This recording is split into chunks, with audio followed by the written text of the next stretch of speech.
I'll just start with introductions, just introducing myself a little bit. It's so nice to see all these faces here tonight and lots of names and microphones that are muted. Thank you for making the time to come and to listen, and hopefully there's something here for you to take back to your classroom, your home, or wherever it is that you work with children or support them. And if you have questions, please just use the chat. We will be taking a break to go ahead and address some of those questions. My name is Nikki Cornell. I've worked for Clovis Unified now for 10 years, and I worked for Valley Children's. I'm going to start sharing my screen here as well. I worked for Valley Children's for about 15 years, right after I graduated from PT school. And so I love working with children. It's really been my passion. And I'm happy to be here this evening to share. So without further ado, we'll get started. Okay, so just briefly what I do in schools. As a physical therapist, I think probably most people have worked with one in their lives, or they know somebody. Most physical therapists work with people to recover from injuries, maybe surgeries or accidents and things like that. In my role as a pediatric physical therapist, I really focus on these functional gross motor skills, and it's a lot of what we're going to cover tonight. These basic gross motor skills are really the things that allow all of us to participate in our communities and in our worlds. And that is really what I get to focus on in my job at Clovis Unified. We want to assist students in successfully accessing their education, which is not just in the classroom, but we know that to be a student, that is a student role where they are on the recess, playground, cafeteria, riding the bus, and all of those different parts. Okay.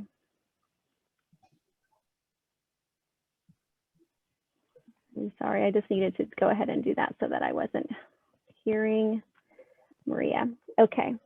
All right. So what are gross motor skills? They're, like I said, those are the basic skills that require coordination of the large muscles of the body. What skills am I talking about? Things like sitting, things like standing, things like walking, running, all of those things that require us to use multiple parts of our bodies, our head, our arms, our legs, and our trunk. These are the skills that allow us and our students or our children to participate physically and successfully, independently in a lot of their life environments. And it's built, gross motor skills are built upon a lot of foundational skills. And I will be reviewing those as we go on in the presentation. Gross motor skills are also based on motor milestones. Motor milestones are basically the expected progression of gross motor skills. What we know about development is that there's a kind of a general order of how things progress, and that is usually based on age. Okay, so the age of the child generally kind of tells us where they would be in their gross motor skills. Now, what we do know also is that many children are on their own sort of path. And a lot of times they are sometimes skipping skills. Sometimes they stay for long periods of time in certain skill development. Sometimes they go through very rapidly. So that pace is completely individualized.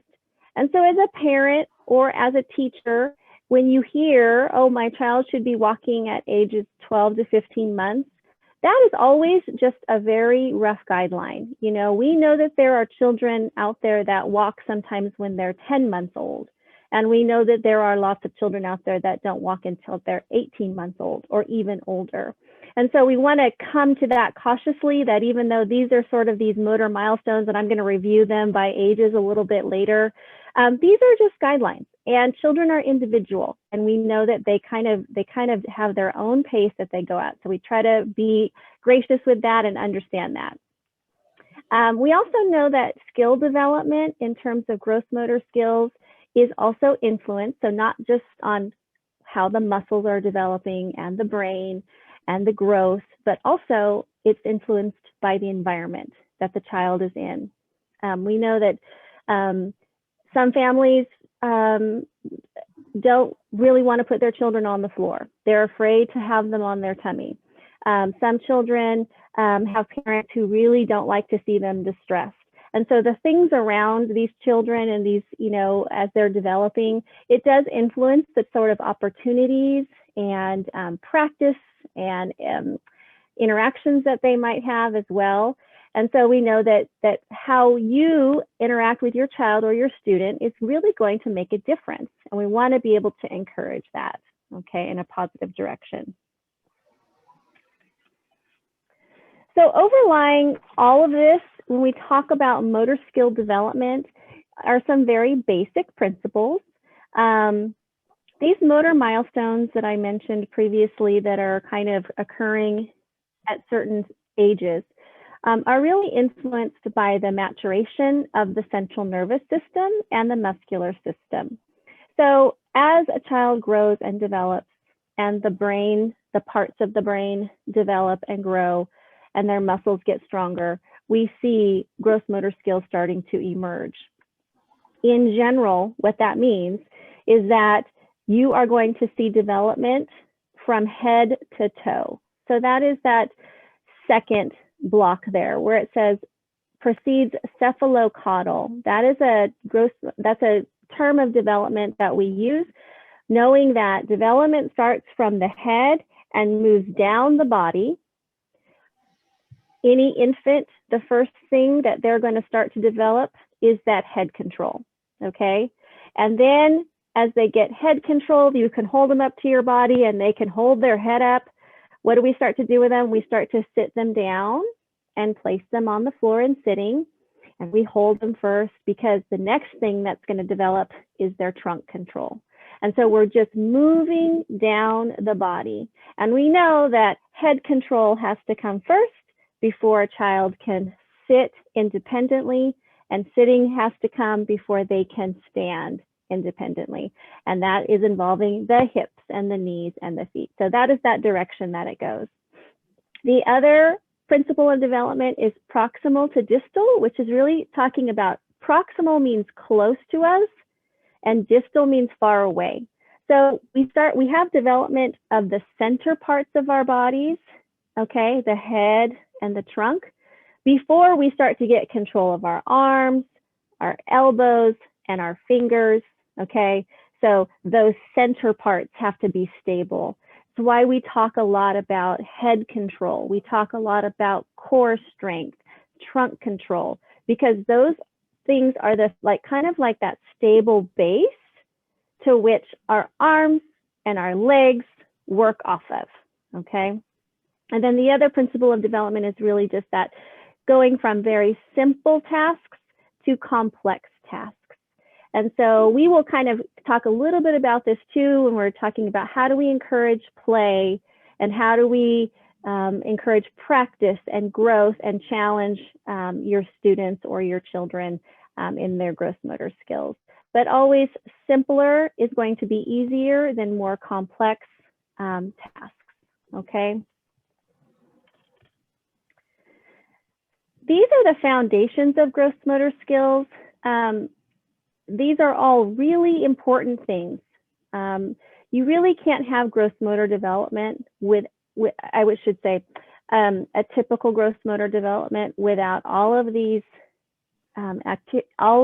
attributes playing a part. And several of them are related to each other.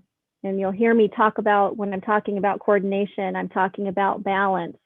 And when I'm talking about balance, I'm also talking about body awareness.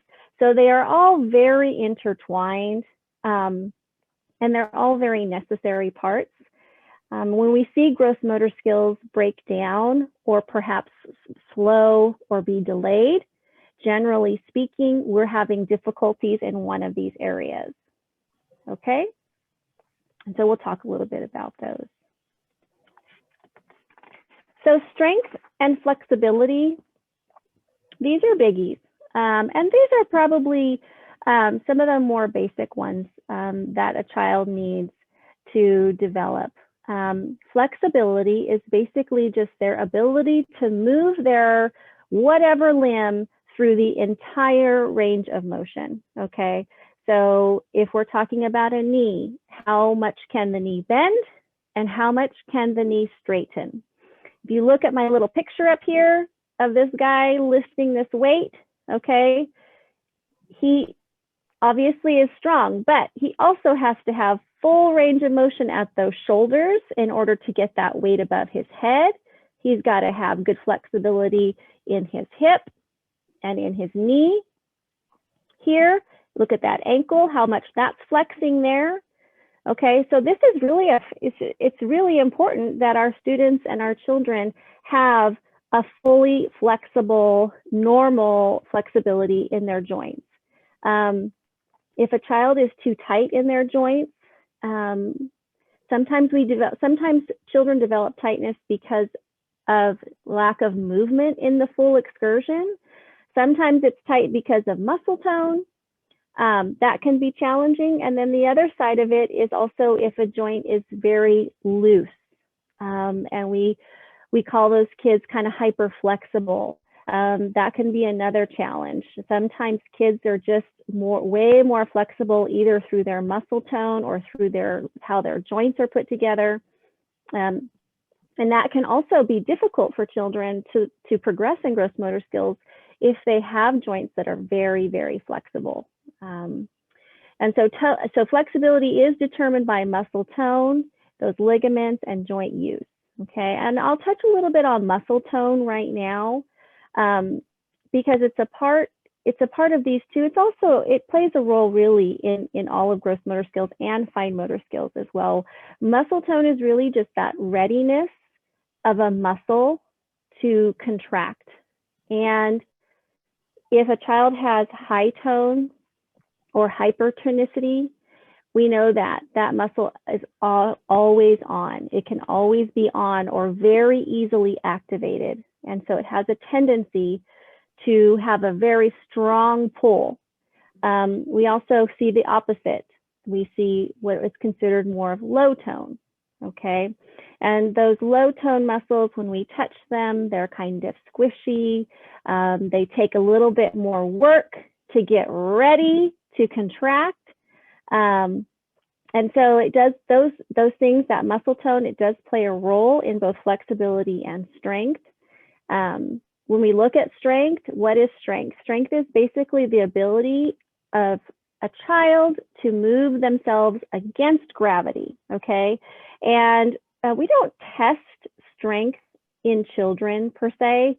How we look at strength is really how they're doing in their gross motor skills and how are they safely moving their bodies. So strength is definitely, it's that basic concept of overload. If you and I wanted to get stronger, we might go to the gym and we might start with 5 pounds, okay, on our bicep, okay? And then next week, we might do 8 pounds on our bicep, okay? I'm a weakling, I know, okay? So, and then maybe next week, we're gonna do 10 pounds, okay? So it's that progressive overload. That is how muscles develop strength, and it's the same thing for our kids. Some of that overload just happens as children grow. They're getting taller, they're getting heavier, they're filling out. Their bodies weigh more, and so they have to move their body more and they develop more strength. So it's kind of this continuous cycle. It feeds itself, okay? But we also know that strength is kind of part of vitality. And if children are not healthy, we do tend to see generalized weakness. This is why I have a job, is because we do have a lot of children who have significant health issues.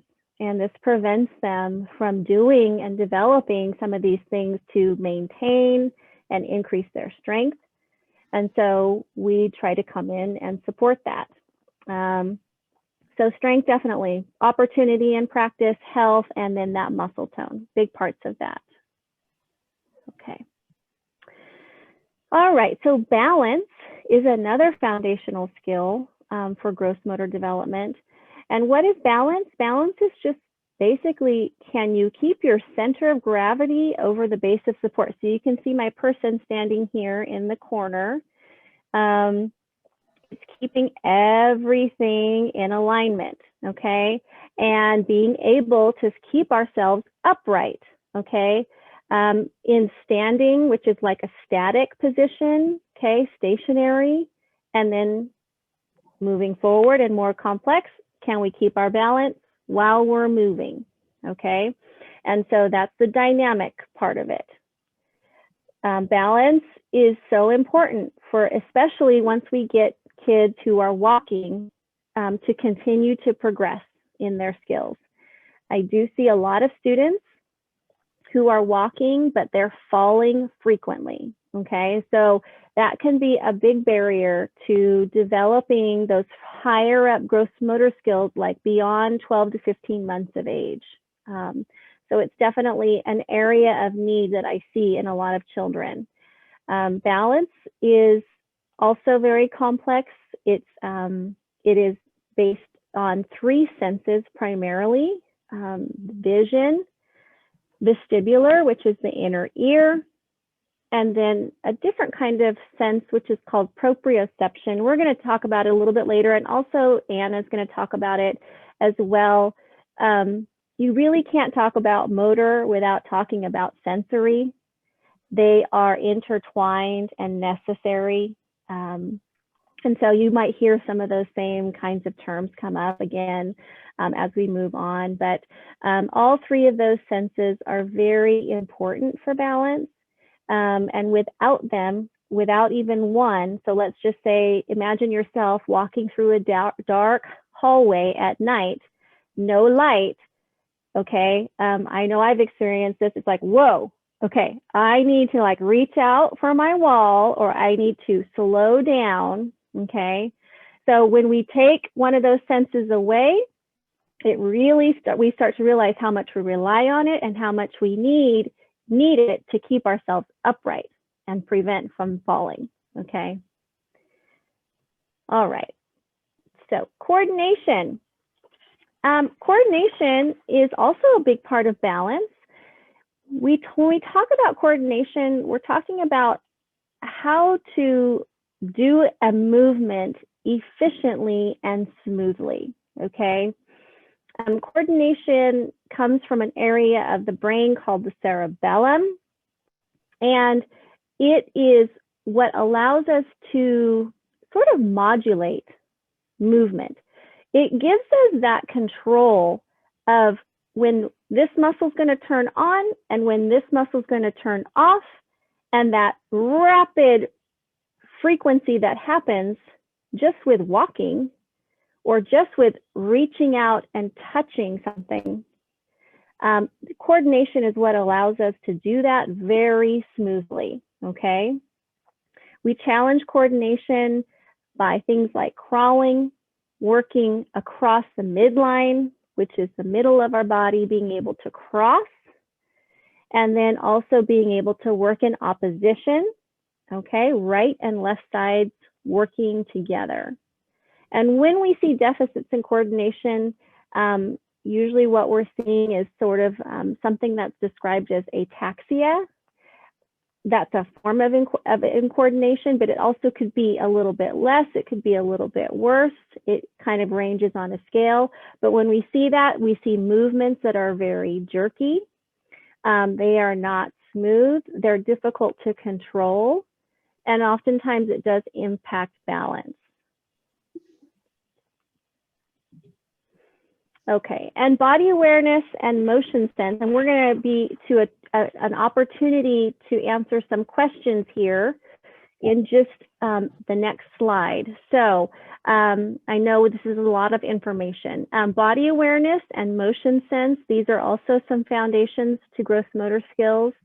So in order to achieve coordinated movement and balance, we need to know where our body is, okay? So if when I step out to the side with my foot, I don't realize it or I don't sense it, then it's going to be very hard for me to then react appropriately and keep my center of gravity over my feet.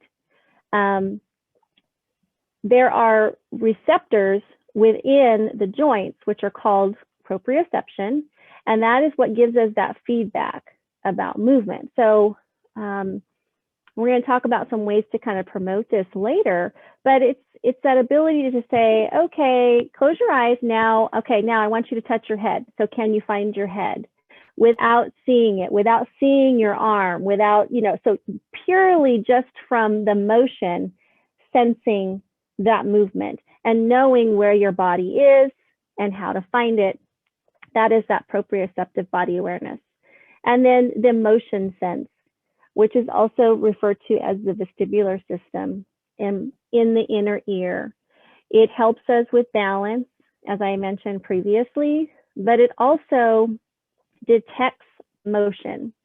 And it is like one of the very few sensory systems, I think, Anna, that's like completely mature at birth.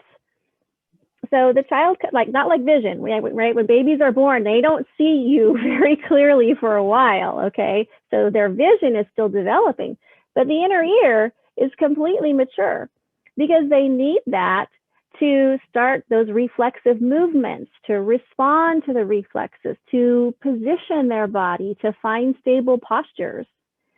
So the vestibular system is very, very important. And it's necessary for kind of progressing those, especially as growth. I mean, it's really like, even when the child is horizontal, rolling, okay, sitting, everything. And then as they continue to progress, that vestibular input just continues to be very important. So, okay.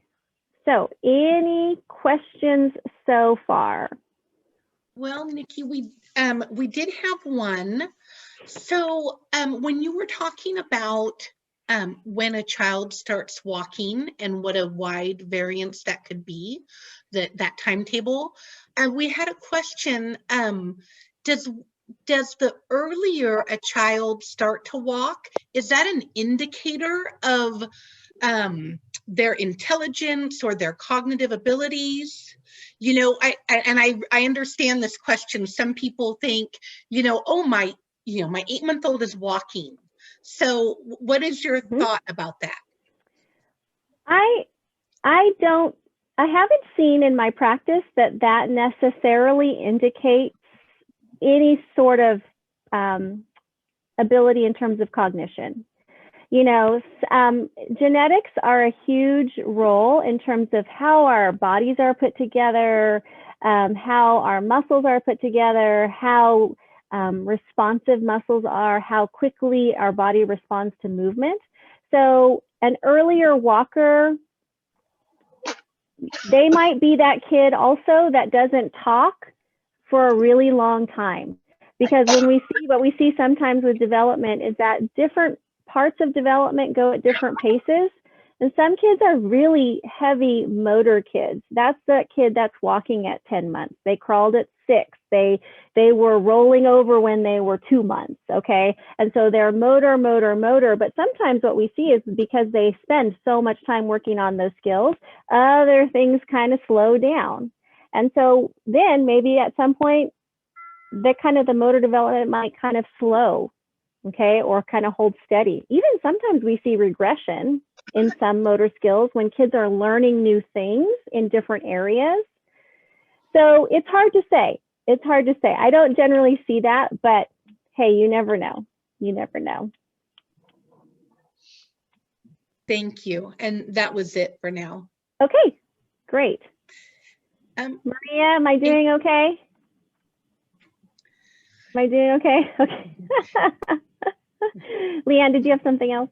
No, that was great. Thank you. Okay. All right, great. So what we're going to talk about now is basically what are those developmental milestones. We're not going to spend I'll spend as long as you guys want on it. I'm going to do a brief overview right now.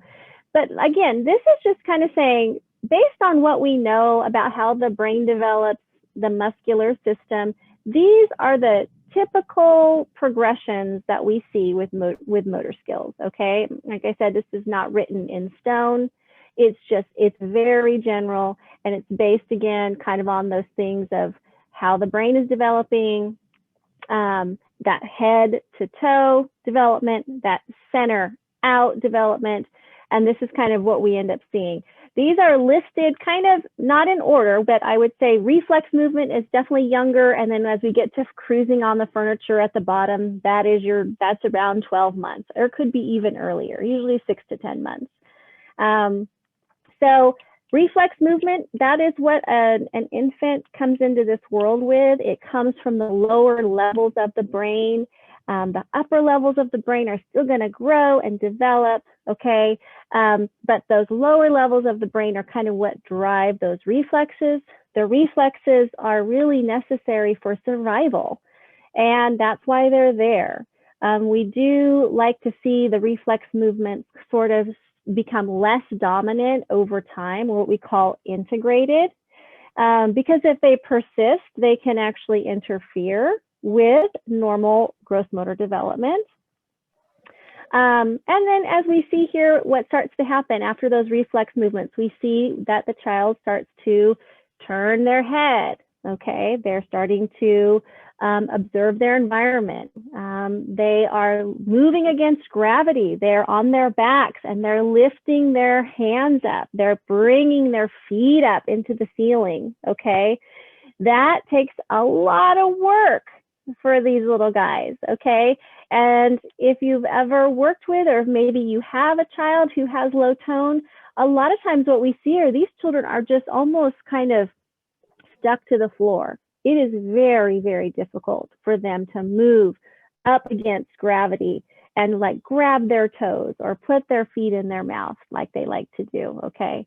So all of those things, what's happening? They're moving their body through all of that range of motion, right? Can you imagine all the core work that they're getting, that strengthening? And this is just a basic movement that babies do, okay? And this is kind of how they're growing and challenging themselves. And then we have tummy time, so important, so important to our babies and their development. Not only are they learning to lift their head and gain strength, but that is a very important part of developing actually the S-curve of the spine, you know, that low back part that we have that's kind of arched, and the upper back is kind of more forward. That is developed by spending time on the tummy, getting that flexibility in the spine again. So tummy time is about strength, but it's also about flexibility. And then what we start to see is that stable upright head control.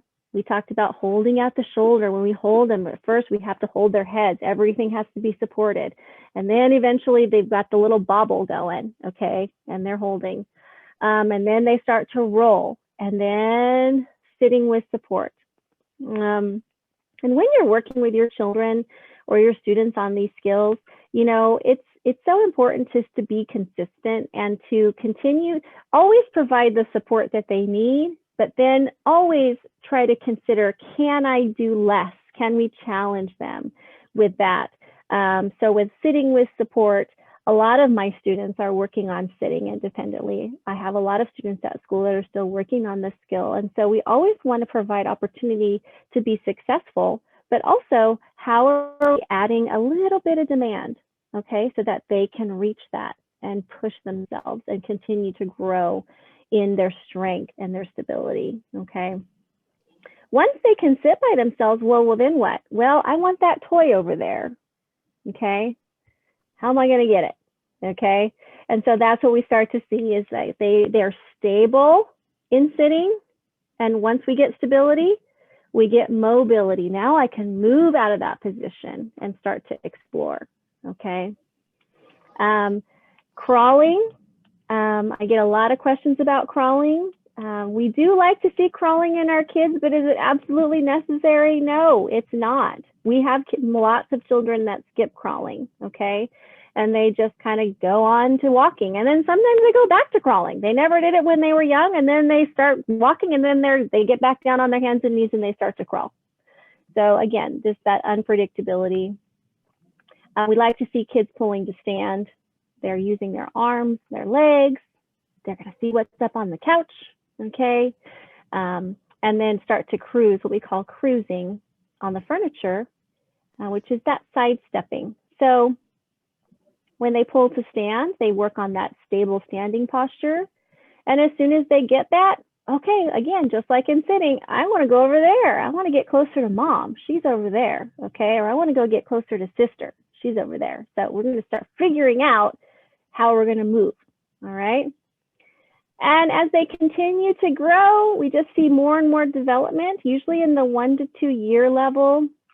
We're seeing a lot more skills in standing and on their feet. Okay.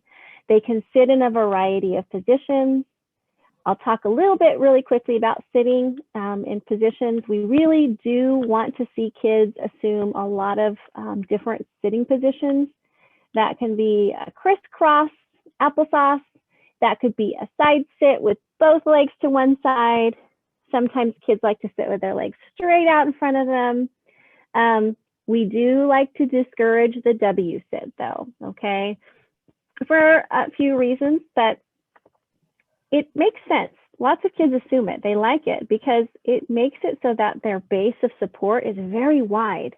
And so their bodies don't have to work as hard and they can play with that favorite toy with 2 hands. So it makes sense to them. It's like, well, because if I sit in crisscross, I might lose my balance when I got to put my hand out there and then I can't play with this toy that I want to play with. So the W sit, a lot of kids go to it. Just try to discourage it when you see it. That's what I tell my families. That's what I tell my teachers. We know we can't watch every single minute, but we do want to try to encourage some other positions and having that variety. Kids are going to start standing without support, so they're going to have those moments where they're balancing themselves, okay? And you can see here this little guy in our picture. He's starting to walk. He's got lots of space between his feet because that makes him more stable. He's got a wider base of support. And then he has his hands up like, I might fall, so I got to be ready. Okay, so that's what that is. And we start to see kids start to do stairs. They might be crawling or creeping upstairs, but also using a rail or parents' hands. And when they do the steps, they do 1 step and they step together. And then they do 1 step and they step together. So they go 2 feet on each step. Scooting on ride toys. Okay, so those little things that are close to the ground, no pedals. Just the act of getting on and off is a great motor activity. You're having them stand, hold on, lift a leg over, get on, okay? And then when they push, most of them will push backwards first, and that's okay, okay? They get that motion, right? Forward, backward, like that. Lots of vestibular input, which is really nice. They'll be kicking a ball. And kicking a ball is a good idea, it's a good example of our simple skill. So when a child first starts to kick, they'll be standing, you place the ball in front of them, or they might just be walking normally and whoopsie, they kind of kick it as they're walking, okay? So that's a very simple part. And as they get older, you'll see like they start to go, oh, okay, there's the ball. I'm gonna take 2 steps up to it and kick it. Now I'm gonna start running up to that stationary ball. And then of course, introducing a moving ball.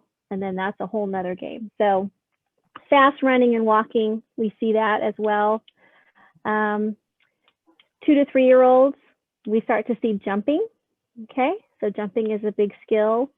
And also directionally jumping. So they might jump in place and then pretty soon they're starting to learn how to jump sideways and backwards. And what we want to encourage in that jumping is that they keep their feet together. I always say to my kids, put glue on your feet, put some glue on it. Okay, glue them together.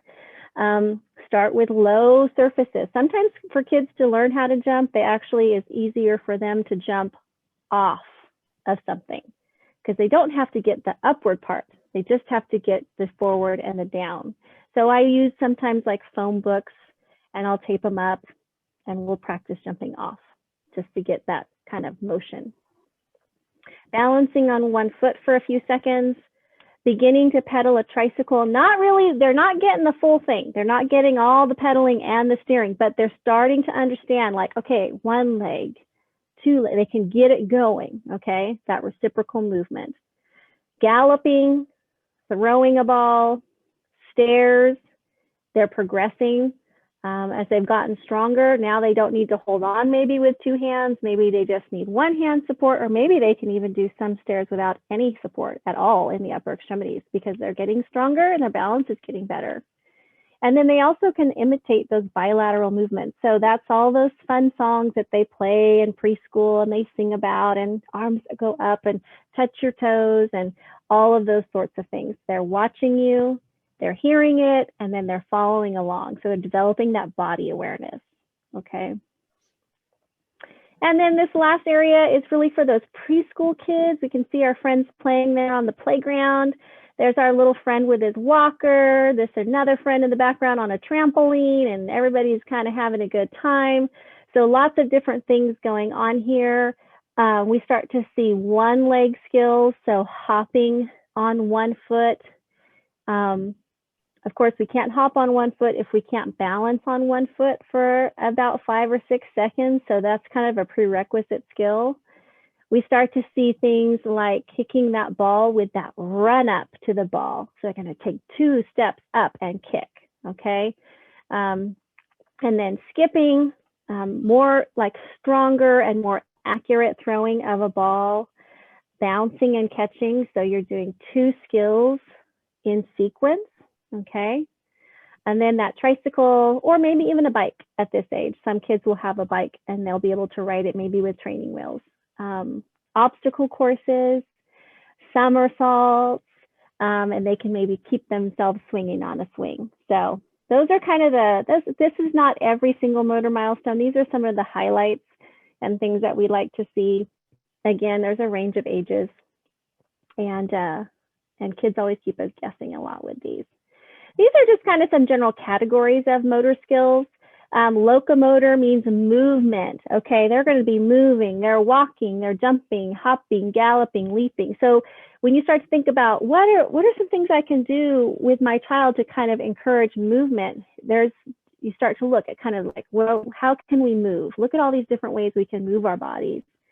And then the non-locomotor, which is sort of like you're standing in place, but you can still do a lot of movement just in standing in place, bending over, twisting, turning, pushing, pulling, shaking, all of those sorts of things, okay?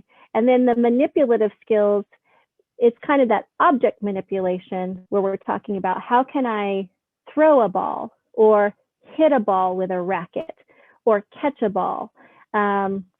And these are a lot of skills that we see that the adaptive PE specialists and PE teachers start to focus on as kids kind of get a little bit older. After the age of 5 or 6, what we start to see with our kiddos is that they kind of start going towards sports, right? Some sporting activities, maybe like a community class like taekwondo or swimming or dance or things like that. So those are all really great ways to continue to build like strength and balance and just kind of keep challenging our kids and keep them moving.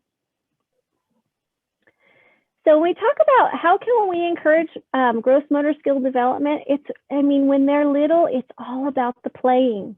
The playing is the work that kids do to get their skills developed. And, we know we need healthy kids. Our kids need to be healthy, right? So they need to be ready to play and have that physical endurance, okay? They also need those safe places to explore, whether that's that one room in our house that we have where it's got that padded floor, or it doesn't have a lot of clutter, so we have clear spaces. Or maybe it's that couch that we're going to play on and around. Okay, so there needs to be space for kids to play. They need to be healthy. And then every child wants to play with their families, with their parents, with their siblings. And then if you're their teacher, they are, especially the little ones, they just love that interaction and that attention. And you are going to be giving them that encouragement, that modeling, that support. Really think about too what your child responds to, what they're interested in. You know your child best. Some students, being the year of the pandemic, I have been seeing plenty of students on Zoom. for physical therapy and working on things like balance and working on coordination and strength and things. And it's really, and I've worked with them previously, so kind of trying to bring in some of their interests into those sessions with them. And also, what I observe is that every child is really different in terms of the kind of help that they need. So not every child needs like physical help to do a skill, although we can definitely offer that if they need it. Some children just need to hear that feedback from you, okay, about how to do a little bit better performance or to change it up. But some kids are going to need to see you do it, okay? So I could tell one of my students 3 times, I need you to put your right leg forward and your left arm forward. And I will give her those instructions and we will take our time. And she will look at me and she will see me on the screen and she will still have her right arm and her right leg forward, okay?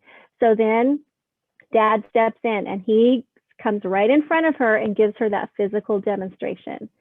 So kids are watching. They use their senses. Some kids really rely on what you tell them. They rely on what they hear. Some kids really rely on what they see, okay? So use a variety of feedback for your kiddos to kind of interact and encourage them. You also want to incorporate, like I said, all the senses, right? That you want to have fun, laughter, hearing things, seeing fun things, maybe playing with squishy different textures, might get kids interested and get them moving, and really just have fun. As my job as a pediatric physical therapist, I just get to have fun with all these kids. Even the ones I'm working on that are behind in their gross motor skills, it's about playing. We're playing. We are figuring out how to have fun and incorporate some gross motor work. So that's the way to kind of get them interested, because that's how they learn, this age.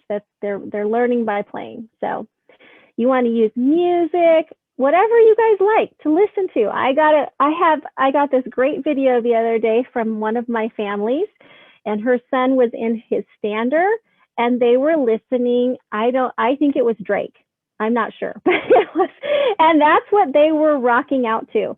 And it's find what you guys like, what your family likes, incorporate it, music, dancing. Try to think of new activities. And if you can't, I'm going to give you lots of resources in the next couple slides where you can go find some great, there's so much stuff out there online, especially now after the pandemic, because so much was supporting all of this online activity. Okay, so there's so much to find there. If you're providing toys for your children, like on the floor for our non-walkers, you want to try to, see what they like, definitely provide it, but also keep rotating the toys so you have variety and things continue to be novel, and they want to continue to explore and interact and find out, oh, wait, that's something new I haven't seen before. Let's go see what that's all about, okay? And then just be consistent and purposeful. If you're really trying to help your child develop those skills, you just want to be consistent. Make a window of time every day. It doesn't have to be the same time, okay? But just try to be consistent. Okay, it's time to play, or you turn on the music and everybody knows this is what we're going to be doing. And just be consistent and be purposeful. They say that kids should have about 60 minutes of unstructured play a day, okay, at least. So that could be a good goal. And just work your way up, For our walkers, kids that are already walking, in order to kind of offer that additional challenge to them, opportunities for strengthening, we can have walking on uneven surfaces, okay?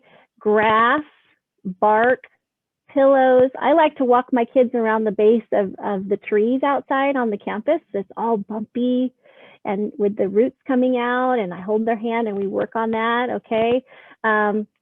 Playing on the floor is really important, even if they're walking and running. Do lots of activities on their knees or in half kneel, where they're on one knee with one leg in front of them.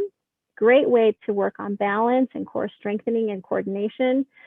Again, pillows, forts, Okay, building the forts, crawling inside the forts. Once you get in the fort, it's dark. Okay, so then they're kind of having to feel where their bodies are. So you're getting some body awareness work. Okay.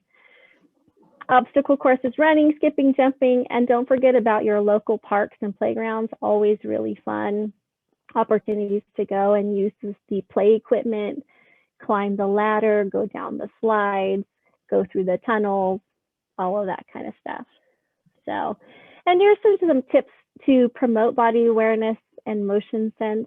So those vestibular input, we talked about that ride toy. So anything like scooter boards and swings, tricycles, if you have a physio ball at home, even just your lap, you know, when you kind of do, I don't know, my mom used to do this with me, and I would do it sometimes with my kiddos, you know, put them on your lap, kind of do the horsey, you know, and kind of tilt them this way, kind of tilt them this way. All of that is such great vestibular input. So it doesn't have to be like any fancy equipment. You know, use your body, use what you got. For that proprioceptive input, we talk about playing in the dark, tents, forts, tunnels, body parts. Simon Says, you show them what to do, or you tell them what to do, and how to say, Simon says, put your head against the wall. Simon Says, put your elbow to your knee, okay? And you just play a game, and you kind of give them that opportunity to practice that body awareness. Heavy work is so good for strengthening, but also because it gives lots of input to those receptors in the joints about where the body is in space. So have them rearrange your kitchen chairs, you know, have them pick up that laundry basket. Maybe it's empty, but maybe you throw in, you know, a couple pairs of pants, or have them push that laundry basket down the hall to their room. Fun stuff like that. Then jumping, hopscotch, trampoline, all that impact stuff like that. That's really good for kids to figure out. They can get lots of feedback of where their bodies are in space. Here's some pictures of some obstacles. These are on the internet. Okay, so I just put an indoor obstacle course. These are pretty fancy, but they can kind of give you some ideas of, you know, I talk a lot. I'm going to kind of go through a few little lists about things that you can have at home, but really just get creative, you know. And if your child is able to, you know, follow your instructions, you could just say, okay, I want you to go as slow as you can. And then I want you to go as fast as you can. Okay, now I want you to go do it backwards. Okay, and just changing it up, just giving them something new. Okay, so things to go over, things to go under. That blue tape is a lifesaver. You can go get that at Home Depot. You can use it inside, outside. Also outside, you can use chalk if you want. Here's a list of supplies that I've been using on Zoom. I've been hauling from school to school also when I see my kiddos. And those two links right there, those Amazon links, are actual like kind of the beginnings of our CUSD kind of like growth motor play activity, like toy things. If you want to go on and look at it, we put that together as well at the beginning of the pandemic for our families.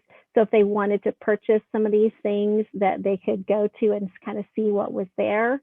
But it doesn't have to be fancy. You know, rolled up socks for tossing and picking up. You know, kids love to toss into a target. I have them do it, you know, with one knee on a pillow, one leg in front, and I set the socks off to the side kind of far so they have to kind of grab it. So we're just really simple activities that are really nice to challenge them. And again, here's some online information. There's so much out there. Let me just tell you, once you start digging, there's a lot of resources. If you have, and I'm not even saying watch this with your kids. That's certainly okay as well. But if you don't want to do screen time with your kids with these activities, you watch them and you will get some great ideas. And then you can have your own little session next time you have playtime, okay? And you can just grab a few ideas of theirs, okay? So there's so much out there. That pediatric APTA fact sheet also has some great resources as well. So yeah, so thank you very much. And I guess if there's questions? I can answer those now. There are a couple, Nikki. Okay. Thank you. And I love all those suggestions of just using a child's natural environment. Yes. That is great. It doesn't need to be fancy or It organized. really doesn't. It really doesn't. But I will say too, we do have some really wonderful, for children with special needs, some great organizations in town too that do provide that more structured activity too, if you're looking to, get into soccer or any of those. So we do. Fresno has really kind of grown in that area over the past 5-10 years, which is really nice to see. Absolutely. So one question we have is it a good idea to put a helmet on a young child learning to walk, like a soft helmet? Is that necessary, or is it suggested? I would say if your child is kind of has had a typical development in terms of the rest of their gross motor skills with their rolling and their sitting, then I would say no, it's probably not necessary. But I will tell you that every child is going to fall.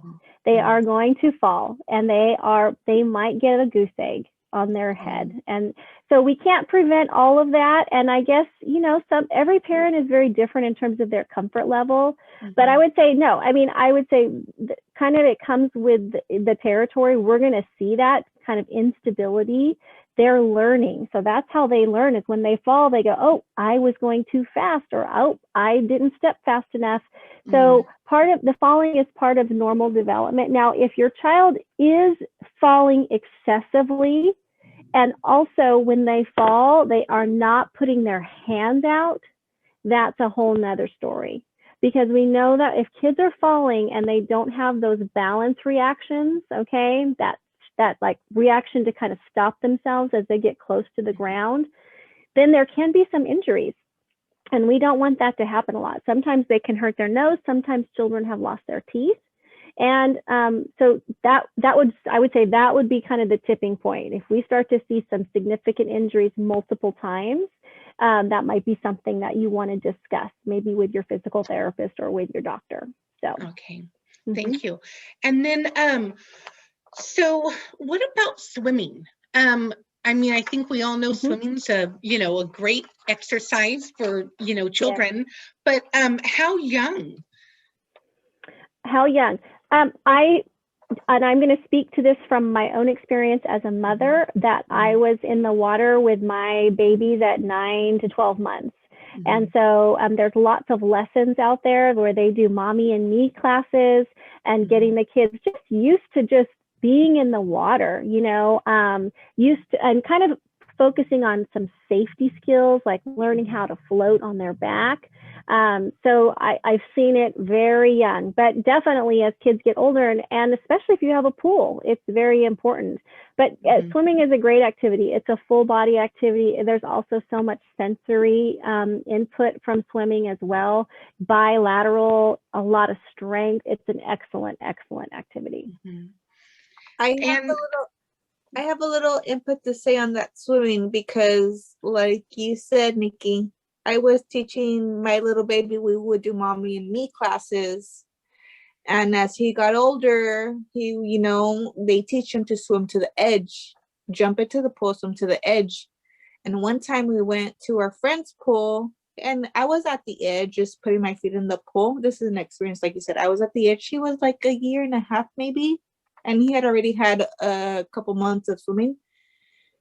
And I had my feet in the pool, and he was ready to go. He was at it, and he just jumped in without, I had my feet there, and his dad reacted like, oh no, he's gonna drown.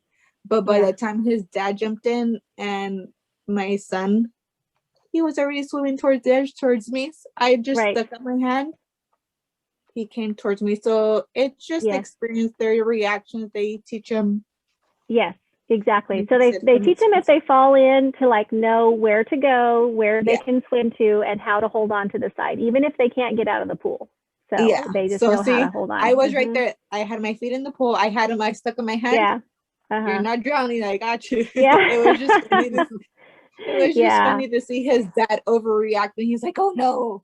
Yeah, yeah, no, absolutely. That would be scary. Probably a lot of adults would have been worried about that too. I don't know how common it is to have kids in the pool that young, but it is. They offer them. They offer those lessons. Yeah, so he came. So I just Yeah. About the experienced like you said. choline water, the water with choline is healthy. It's not healthy, right? For baby or young children, they inhale, they even swallow some of those water, adding choline. Yeah, you would not want them to be swallowing a lot of the pool water for sure. That's not good. Yeah. Yeah. But they do, they can't help it, they drinking all the waters, all the toxic water. Yeah, and even if you're going to be in the pool, they don't have to have their heads in the water. You don't even have to go underwater. You can just get in the water, holding them against your body, kind of moving them around, that kind of thing.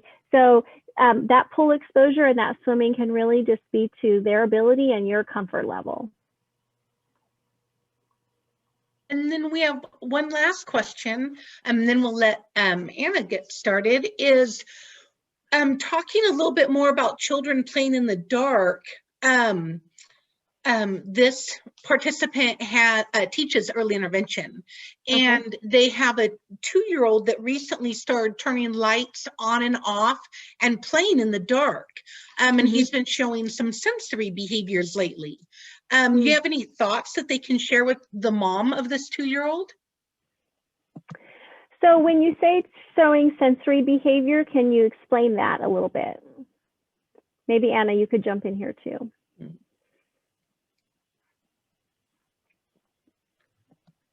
Well, I'm not seeing anything in the chat.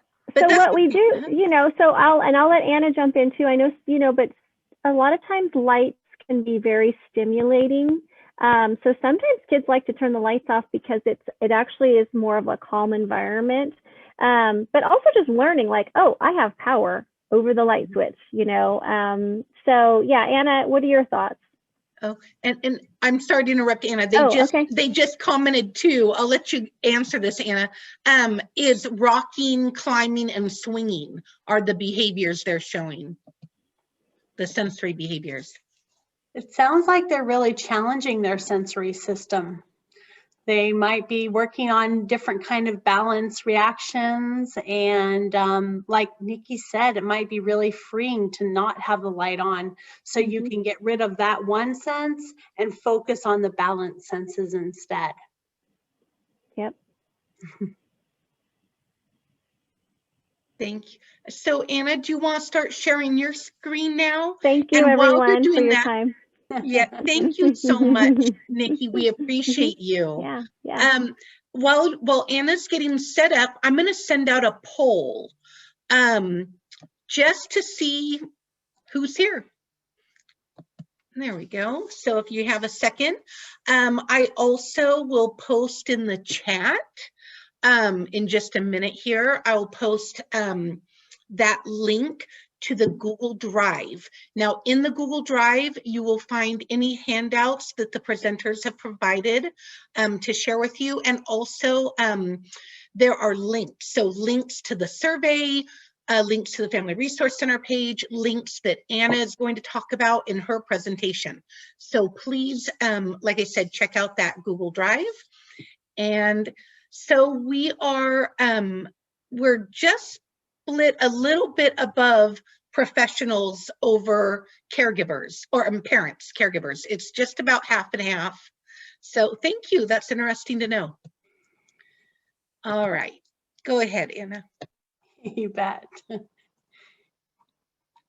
Those are our results, huh? Okay, well, thank you so much for coming tonight, and it's great to be here. I mean, you can see I work with some amazing women. Nikki's a great resource and an amazing physical therapist. Leanne just is amazing at community outreach. And anytime I have a question about what's happening in the community, I call or email Leanne. And she is always available. And it's just amazing how much she pours herself into this job. And Maria is amazing as well. She has worked with me at City Kids, which is our infant toddler program. And she is a resource for all families as well. So thank you guys so much. There's another tray in Noah's closet. It has some stuff on it, on a shelf in his closet. So, okay, I think that's where it is. If not, it's on his desk. Okay, someone needs to mute. I don't know who needs to mute, but Wait, we'll what see. is the blue? Wait, Okay, I'm going to continue. Thank you so much. Just talking about occupational therapy and sensory motor skills for learning. Now that we've found out who is in the audience, I just wanted to tell you a little bit of my background. I've been an occupational therapist for almost 30 years, and half of that has been in Clovis Unified. The other half was in Boston Public Schools. I actually graduated from University of New Hampshire and worked inner city in Boston from kids 0 right out of the neonatal intensive care unit to 22. And that's kind of our range for pediatric OT and PT. The goals today is just to talk a little bit about sensory processing. Hope to continue that neurology lesson that Nikki started about how the body develops and how just generally our nerves and our senses develop with time. The other thing I wanted to talk about is just some beginning ideas to help you support either yourself, the kids that you work with, or your family members. Because we all can work on our neurology and our development. We talk about just reading and writing as the basics, but they're extremely complex, and those processes really are based on those strong sensory integration, that strong motor and sensation that Nikki was talking about. And that we really want our kids, as we challenge them through school, to have a great awareness, confidence, and just feeling great about their development. We talk about the 5 senses, as you can see here. We talked about vestibular and proprioceptive, which is what Nikki spoke about. So when we look at sensory integration, it's taking information from the environment, organizing it in our brain, our neurology, our brain, our spinal cord, our nerves, and then putting out a motor output. So just as Nikki said, we can't divide the two, they're completely connected. Sensory processing is another way to talk about sensory integration, how to put things together, how to process information.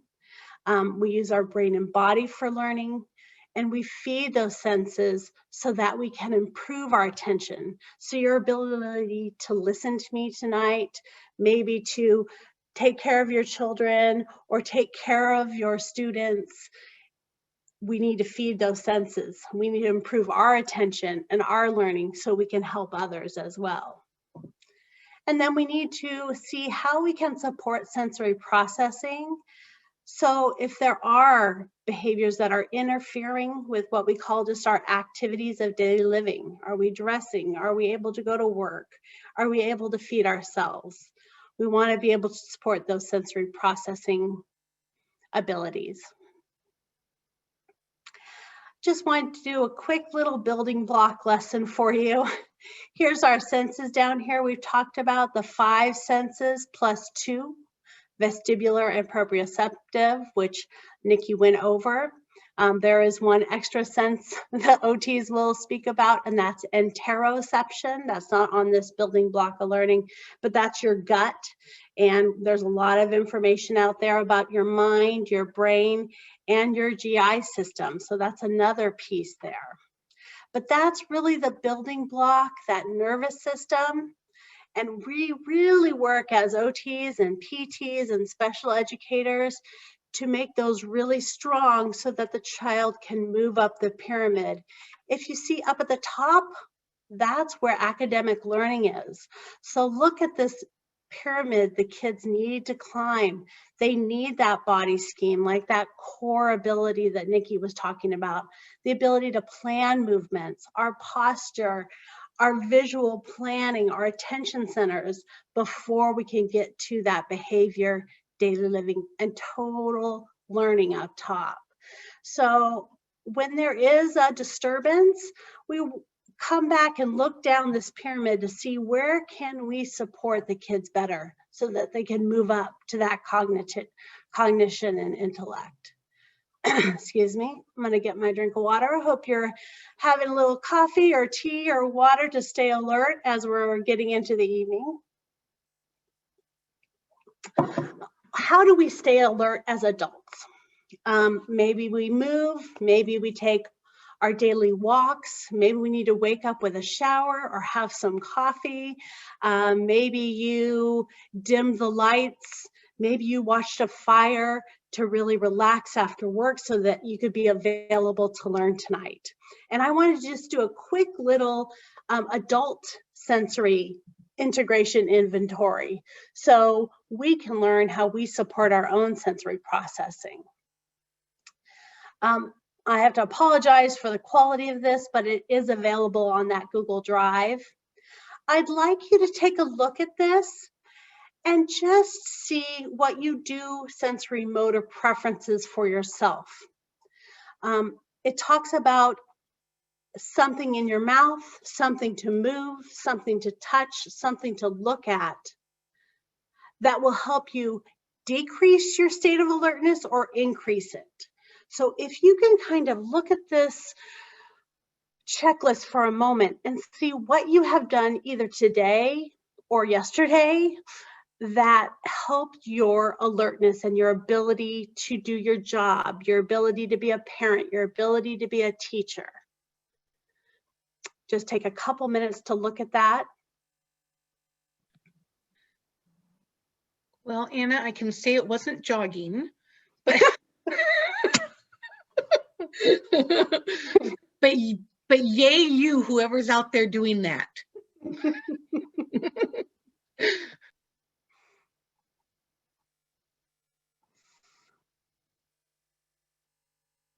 Okay, so as we look, how did it decrease or increase your state of alertness?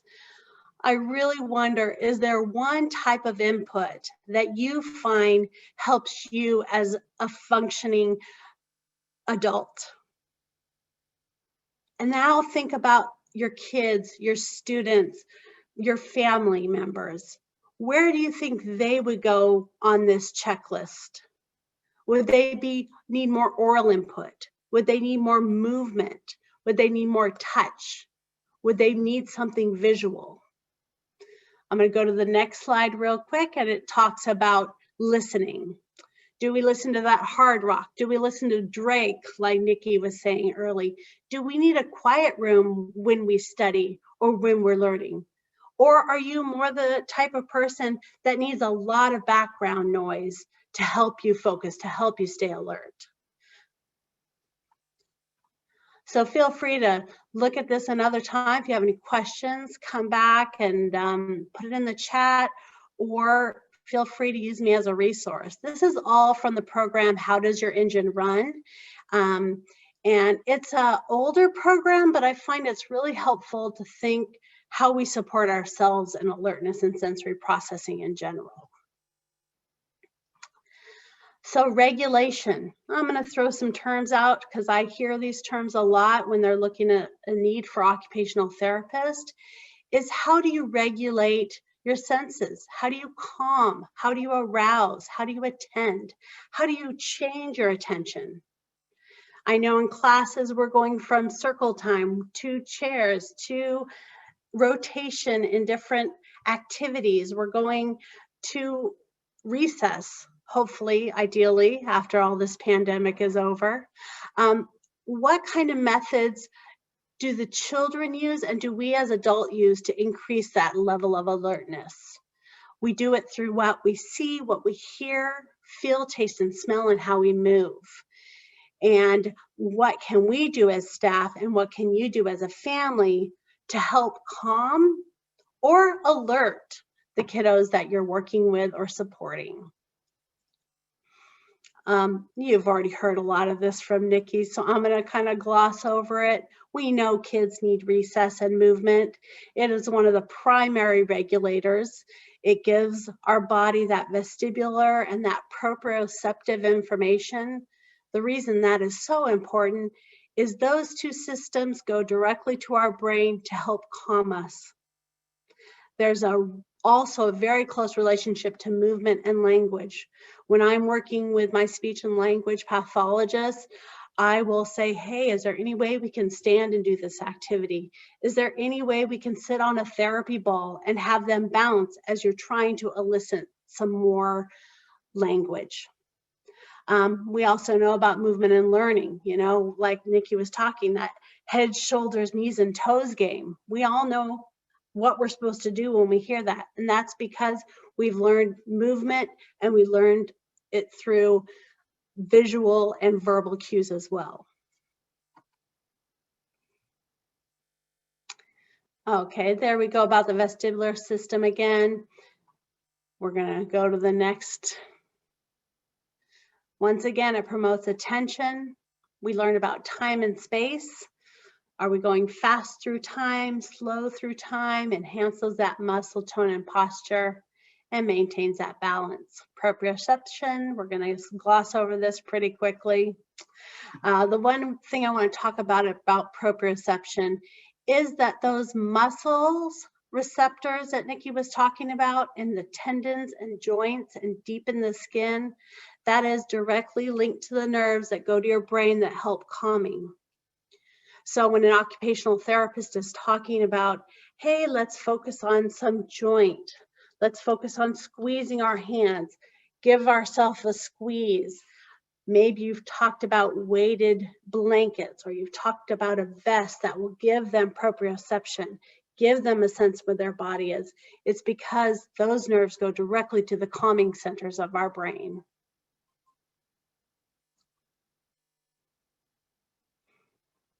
It also assists in that calming and slowing down. When we know where our body is in space, we're not trying to find the boundaries in the room. I've seen a lot of kiddos who will do a lot of running in circles, and they're trying to understand what the boundaries are.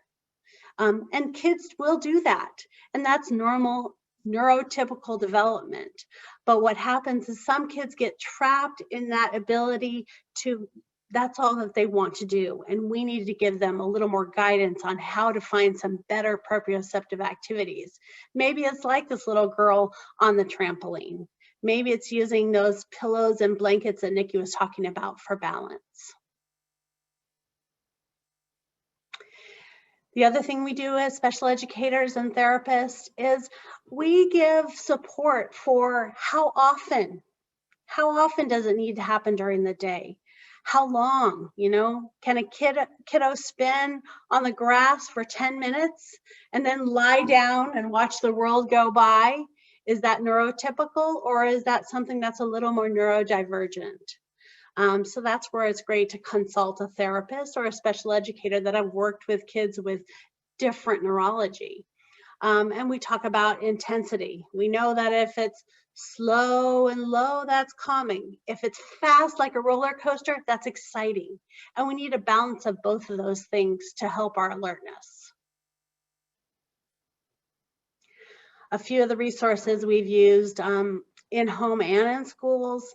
You'll see Go Noodle. This Teacher Pay Teachers is a great resource for us teachers to find the activities that are really going to increase the interest for kiddos while increasing their access to the curriculum.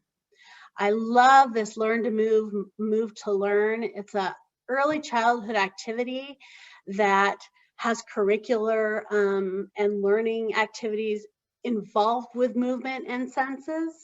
And then another one is Take 5, which is another sensory processing resource for you.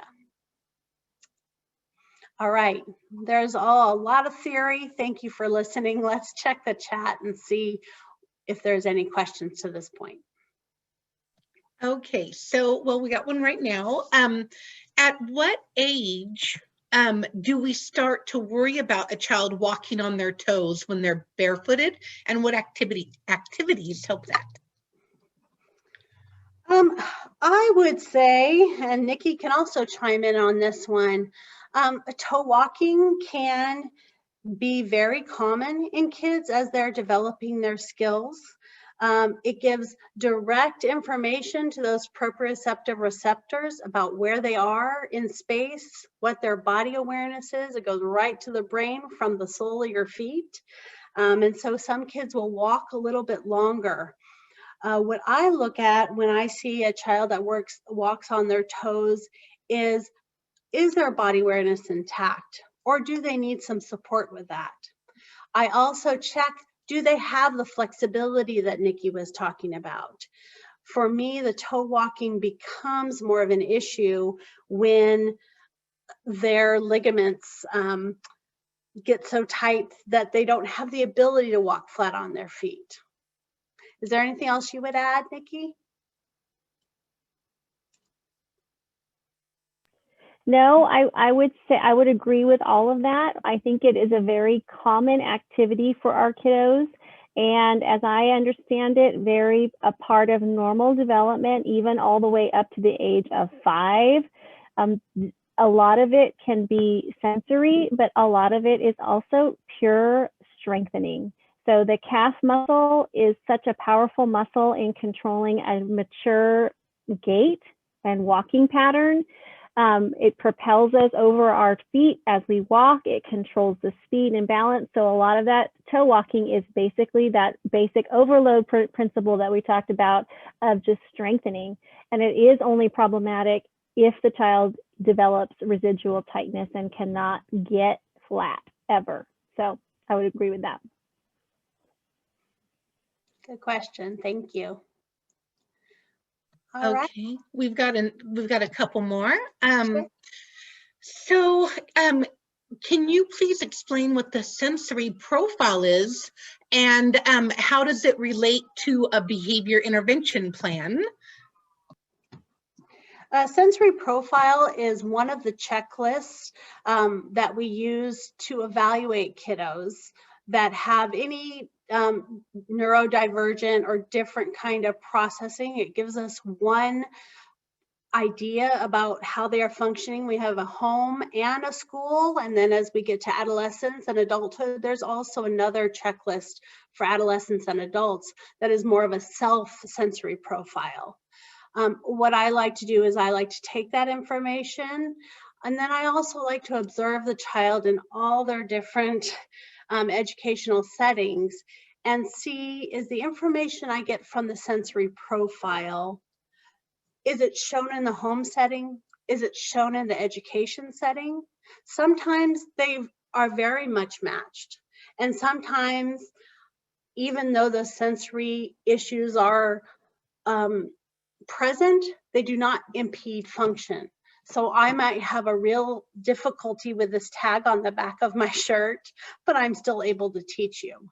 So it's not impairing my ability to function. I might need much more movement. I might need to stand, but I'm still able to engage in my life. So I kind of take that sensory profile and look, how is it impacting my motor output or my behavior? And then I call my entire team, because we don't work alone, right? We have our school psychologists, our speech and language pathologists, our teachers, our educators, our instructional assistants. And we talk about what behavior are impeding the educational part of this child's life. And so it's just a portion of how behavior and sensory, you cannot really take away the two, because behavior is a reaction to the sensations, either internal, their brain telling them how to react, or external, something in the environment that is changing it. So that's why OTs get the opportunity to chat with you know, chat with the student, chat with the parents, and especially the educational team to support those behaviors. You know, and I'm so glad you brought that up, because I think as parents, that is one of the things that is so hard to understand as, you know, when your child qualifies for an IEP and you're trying to learn to navigate that service, is understanding the difference between the medical model and the educational model. You know, I myself, as a, you know, young mom, didn't understand, well, the doctor said they needed OT and PT, and, you know, we were getting these services, but then the school says, oh no, it doesn't affect them here. And as a mom, you sit there and you scratch your head and you think, well, what do you mean it doesn't affect them? You know, but you're right, it really has to affect how they function in class. And even then, if you're talking about that, you know, educational model, that looks very different from what a medical model of actual therapy is going to look like. And so I really appreciate you touching on that, because it is hard for families to understand that difference. Yeah, it sure is. When I was working at Children's, just like Nikki has worked at Children's, I can have the gamut of occupations, the jobs of childhood. That's development. That's moving this finger. Right. But in the school, it does have to be related to educational progress and goals. Yes, thank you. Mhm.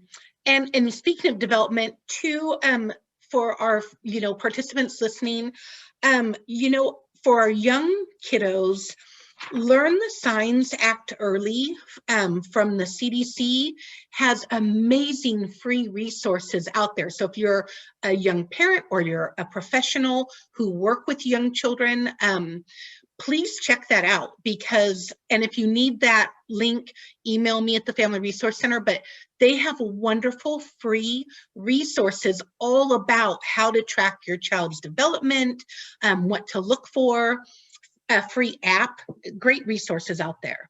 We do have another question. We've got one for Nikki. So is it okay for a young child to be able to do the splits, and, you know, should you encourage it? Like, is that typical? Okay. Is it typical? I would say, I would not say it's out of the ordinary. I would say everybody's muscle tone and flexibility is very different. Yes, when children are younger, they do tend to be more flexible than we are as we age and we get older. But not every 1-year-old or 3-year-old is going to be able to do the splits, just no problem. That has a lot to do with how the body is put together, the extensibility of the muscles, the extensibility of the ligaments and the tendons. And would I encourage it? I don't know if I would encourage it. I wouldn't discourage it if it was part of an activity that they were doing as a gymnast or something like that, or in a dance class, and it's part of something that is expected of them. And I'm just thinking now back to my years in dance, and I tried for years to get the splits, and I just, the way my muscles were so tight that it was just really, really difficult for me. So if it's part of an activity, I would say, yeah, I would say do the splits if it's something that they need to be able to progress in their skills and gain flexibility for what's ever demanding, you know, of them in that activity. But I wouldn't say it would be mandatory. Okay, thank you. Mhm. All right, and we have another question. What are some resources for parents who have a child with autism? You know, what can we do as parents to help our nonverbal child? I have some at the end of my presentation here, and that information will also be on that Google Drive that Leanne was talking about. So I would say check that. For sure. And please feel free to email me at the Family Resource Center as well. We have lots of, again, a Captain is a great resource as well. That's a group of professionals across the across the state of California that try and, they have evidence-based practices and lots of family-friendly resources on their website as well. So I think that's all our questions. I don't see any more. And look at us, it is 8 o'clock. Wow. High five. Look, I'm high-fiving everyone. Okay, so we will add some more materials to the Google Drive. And oh, I'm sorry, we got one last question. When it comes to hypermobility in a child, how can a parent and school support their lack of strength on fingers, sloppy handwriting, getting tired writing, or sitting affecting their performance? Okay, that's a great question. What I would say is go back to those proprioceptive and vestibular activities, because that is going to be the most impactful. So whether it's balance or bouncing on a therapy ball, I use something called therapy putty. It's just a resistance putty. You can use it as adults. You can use it with kids. There's something called therapy band. That's a resistance band. Perhaps you've seen it in exercises. Also, anytime you can add vestibular, rolling down a mountain, rolling down a hill, bouncing up and down, doing the swing at the park, doing the slides at the park, that's going to also have a lot of very good impact. The other thing that Nikki and I also work on with those kiddos is making sure their posture is supported so that their feet are flat on the floor, they're seated correctly, they have support at their trunk and their elbows. And that's what will help the fine motor piece a little bit more. I believe I might have a few more resources. Let me just check really quick in this PowerPoint. Let me just go ahead. Some of these bilateral activities you can do. I had read a book and we did some bilateral control. So crumpling paper, throwing, moving the whole body, doing those core activities. Let me see real quick. This is another great one that incorporate movement into the day. Crab walks, animal walks, kids love that. And they really love it when us adults do it with them because we're funny and we're funny looking and they can really have a good time at it. So crab walk, an elephant walk, those are great activities, not only just for strengthening, but also for body awareness. Okay. I guess that's it. If you need more information on that, feel free to email me. My next slide will show you my email. This is the last thing I wanted to talk about is this model of child engagement that I found. And just talking about that trust and safety, our kids and ourselves, we need to feel safe and have trust before we can really go toward regulation. And this is a real fluid activity. When we feel regulated and our sensory processes is intact, then we can participate. If that's participating in socialization or learning, that's the ideal. And if we can't participate, we need to slide back down the slide and go toward regulation. And if we're not regulated, slide back down the slide and go feel safe, feel calm, feel in a good environment with good people. So that was just another piece that I wanted to share. These references and resources are on that Google Drive. These are links to some of my favorite websites, programs, networks. The book, The Out of Sync Child, is a really great resource for kind of our neurodivergent or just our motor and sensory kids. That can be very neurotypical. You know, there's X Games for a reason. So thank you for your time. And if you need to stay and have more chats and more questions, feel free. Yes, absolutely.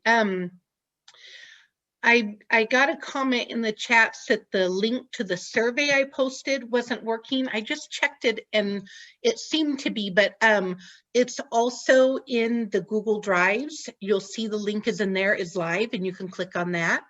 And it looks like we don't have Any more questions? Someone want to see the pyramid again? You know, I can put a copy of that in the Google Drive. Okay. So thank you, Amy, for that comment. All right, everyone. Well, thank you. And don't forget, the Family Resource Center is here for family support. Thank you again to all our presenters, and we will see you again next time. Have a wonderful evening. Goodbye.